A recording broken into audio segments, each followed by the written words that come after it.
اشہد ان لا الہ الا اللہ واشہد ان محمدن عبدہ ورسولہ اللہم صلی علی سیدنا وسندنا محمد وعلی آل سیدنا وسندنا محمد وبارک وسلم۔ 19واں پارہ، اس میں بنیادی طور پر 3 صورتیں یہاں پر ہے۔ سورۃ الفرقان کا بقیہ حصہ ہے، پھر سورۃ الشعراء ہے، اور اس کے بعد سورہ نمل یہاں اس کا آغاز ہوتا ہے۔ سورۃ الفرقان کے آخری حصے کو یہاں سے ہم دیکھتے ہیں کہ سب سے پہلے منکرین کے مطالبات کا ذکر کیا جا رہا ہے۔ کفار و مشرکین عجیب عجیب طرح کے مطالبات کرتے، وہ کہتے تھے ہمارے سامنے فرشتے اتریں، فرشتوں کو دیکھنے کا مطالبہ کرتے تھے، تو انہیں سمجھایا گیا، بتایا گیا کہ جب فرشتے اتریں اور تم دیکھو گے تو تمہارا عذاب کا ٹائم پیریڈ پھر شروع ہو جائے گا، کیونکہ یہ بھی بیان کیا گیا کہ اگر یہ ان باتوں کو پورا بھی کر دیا جائے تو یہ پھر بھی ایمان لانے والے نہیں ہیں۔ تو متعصب جو شخص ہوتا ہے، جس میں ضد ہوتی ہے، ہٹ درمی ہوتی ہے، تو وہ حقیقت تک خود سے پہنچ نہیں پاتا، کیونکہ اس نے اپنے سامنے، اپنی آنکھوں کے سامنے بالکل اینک ایسی لگائی ہوئی ہوتی ہے جس سے وہ دیکھ ہی نہیں سکتا، تعصب کی وجہ سے، اناد اور حسد کی وجہ سے۔ تو جب تک یہ چیزیں ہوتی ہیں تو انسان بڑی بڑی نعمتوں سے محروم ہو جاتا ہے۔ اور یہاں یہ بھی خبردار کیا گیا کہ اگر آپ کی دوستی برے لوگوں کے ساتھ ہے تو پھر وہ آپ کو لے ڈوبیں گے۔ تو سنگت، صحبت اور دوستی کیسی ہونی چاہیے، آپ کے ارد گرد کس طرح کے لوگ ہیں، تو قیامت کے دن جو ہوگا وہ برے دوستوں کی صحبت میں رہنے والوں کے حوالے سے وہ اس وقت وہاں اظہار افسوس کر رہے ہوں گے، کاش ہم ان کی صحبت میں نہ ہوتے۔ مشرکین، کفار، یہ جو سنگت تھی وہ انہیں لے ڈوبی۔ یہ بسا اوقات یہ ایسا ہو جاتا ہے کہ لوگ کیا کہیں گے اگر میں مان لوں، تو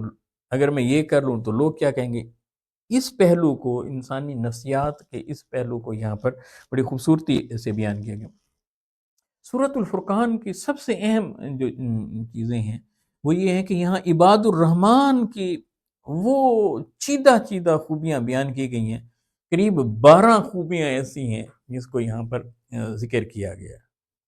اور ان میں سے بڑی کمال کے نقطے بیان کیے گئے ہیں کہ اللہ سبحانہ و تعالیٰ کے پسندیدہ بندے کون میں ہیں۔ پہلا جو بنیادی نقطہ بالکل ابھر کر سامنے آتا ہے وہ یہ ہے کہ جو اللہ کے بندے ہیں وہ عباد الرحمن، وہ جب زمین پر چلتے ہیں تو عاجزی اور انکساری کے ساتھ چلتے ہیں، یعنی اس بندے میں تکبر نہیں، غرور نہیں، اکڑ نہیں، عاجزی اور انکساری۔ تو ایک اچھا انسان وہ ہوتا ہے جس میں عاجزی اور انکساری ہو، اور وہ پھر اللہ نے یہ نہیں کہا کہ یہ محض بندے ہیں، کہا کہ عباد الرحمن یہ رحمان کے بندے ہیں۔ الذین یمشون علی الارض ہونا، اور پھر فرمایا وَإِذَا خَاطَبَهُمُ الْجَاهِلُونَ قَالُوا سَلَامًا۔ ایک تو ان کی آہستگی دیکھنے والی ہے،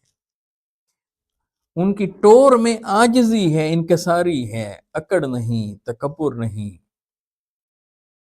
زمین پر پاؤں مار کر چلنے والے نہیں، سینے کو تان کر چلنے والے نہیں، عاجزانہ اور انکسارانہ انداز۔ تو اللہ ان کی چال دکھا رہا ہے۔ پھر یہ کہ اگر ان کا سامنا ایسے لوگوں سے ہو جاتا ہے جو جاہل ہیں، جو بے علم ہیں، تو اب وہ ان سے الجھتے نہیں ہیں، ان سے بحث نہیں کرتے، اڑے نہیں رہتے۔ جب انہیں اندازہ ہو جائے کہ بھی ان کے پاس بیسک نالج ہی نہیں ہے، تو قرآن نے ان کا وتیرہ کیا بتایا کہ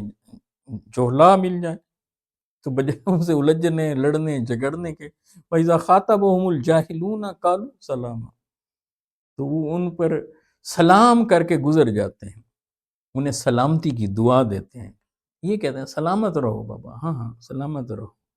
لیکن خود وہاں سے چلے جاتے ہیں۔ اگر آپ ان کی جوہلا کی نشست میں بیٹھیں گے، صحبت میں بیٹھیں گے، ڈیبیٹ کریں گے، الجھتے جائیں گے، کیونکہ وہ پہلے نادان ہیں، بے علم ہیں، ان کے پاس نالج نہیں ہے، فہم نہیں ہے، تدبر نہیں ہے، حکمت نہیں ہے، تو اس سے آپ کی ذات، آپ کا اخلاق وہ متاثر ہوگا، اور اللہ نہیں چاہتے کہ انسان کا اخلاق متاثر۔ اچھا انسان بننا تو پہلے علم ہو، پھر حلم ہو، یعنی اسے برداشت کرنا۔ تو یہ جو یہاں کا ہے نا، وَإِذَا خَاطَبَهُمُ الْجَاهِلُونَ قَالُوا سَلَامًا، سلام کر کے گزرتے ہیں، تو حلم کی طرف اشارہ کیا گیا ہے یہاں پر۔ اور پھر راتوں کو اٹھ اٹھ کر جاگتے ہیں، رو رو کر رب کو مناتے ہیں، راتوں کو اٹھنے والے، بندگی کرنے والے۔ اور بندگی کیا ہے؟ الذین یبیتون، کہ ذرا لفظ دیکھیں کس طرح کے ہیں، اپنی رب کی بارگاہ میں سجدے میں ہوتے ہیں، قیام میں یا سجدے میں، کھڑے ہیں یا گرے پڑے ہیں، گویا کہ رب کو منانے والے ہیں۔ اور ایک خاص بات ان کی یہاں بیان ہوئی کہ یہ فضول خرچی کرنے والے نہیں ہیں، نہ بخل ہے ان میں، نہ فضول خرچی ہے، یہ اعتدال پر رہنے والے لوگ، عباد الرحمن کی خوبصورت نشانیوں کو یہاں پر بیان کیا گیا۔ اور پھر معافی مانگنے والے، توبہ کرنے والے، رب کو منانے والے۔ پھر اس سے آگے جو صورت ہے اس میں انبیاء کرام کے قصص کو خوبصورتی کے ساتھ بیان کیا گیا۔ سیدنا موسیٰ علیہ السلام کا پھر ذکر شروع ہوتا ہے، جناب ابراہیم علیہ السلام کا ذکر ہے، جناب نوح علیہ السلام کا ذکر ہے، جناب صالح علیہ السلام کا ذکر ہے، جناب ہود علیہ السلام کا ذکر ہے، اور حضرت لوط علیہ السلام اور جناب شعیب علیہ السلام، یعنی مختلف انبیاء کا ذکر، ان کی دعوت کا انداز کیا تھا، کس طرح سے انہیں مخالفتوں اور مزاحمتوں کا سامنا کرنا پڑا۔ تو اس میں دائی کے لیے اشارت ہے کہ جب آپ اللہ کی راہ میں نکلیں گے، اللہ کی طرف بلائیں گے، دعوت حق دیں گے، تو پھر آپ کو مزاحمتوں کا سامنا بھی کرنا پڑ سکتا ہے، پھر تکالیف بھی ہوتی ہیں، تو وہاں صبر کا مظاہرہ کر کے وہاں پر گزر جانا ہے۔ قرآن مجید کے نزول کے حوالے سے یہ بتایا گیا ہے کہ قرآن مجید جبریل امین کے ذریعے سے سید عالم صلی اللہ علیہ وآلہ وسلم کے قلب اطہر پر اتارا گیا ہے، تو اس کا یہاں پر ذکر ہے، اور ڈرایا گیا ہے آخرت کے حوالے سے۔ اور بڑے کمال انداز میں یہاں اللہ سبحانہ و تعالیٰ نے یہ نقطہ بھی سمجھایا ہے، لو انزلنا القرآن علی جبل رأیتہ خاشعا متصدعا من خشیۃ اللہ، اگر اس قرآن کو ہم پہاڑوں پر نازل کر دیتے تو پہاڑ اپنی جگہ ٹھہر نہ سکتے، ریزہ ریزہ اور کرچی کرچی ہو جاتے۔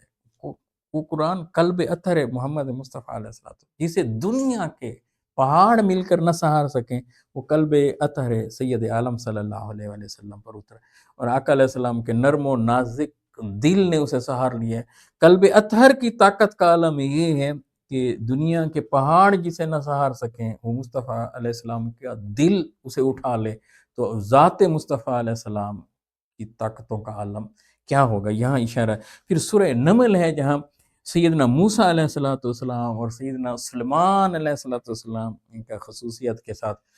ذکر کیا گیا ہے، اور حضرت موسیٰ علیہ السلام آگ لینے گئے، اور وہاں پر کس طرح سے وہاں آواز آ رہی تھی، اور رب تعالیٰ کی قربتیں کس طرح سے نصیب ہوئی، ان کا یہاں پر ذکر ہے۔ اللہ سبحانہ و تعالیٰ قرآن مجید کو سمجھنے اور اس پر عمل کرنے کی توفیق عطا فرمائے۔ السلام علیکم ورحمۃ اللہ وبرکاتہ۔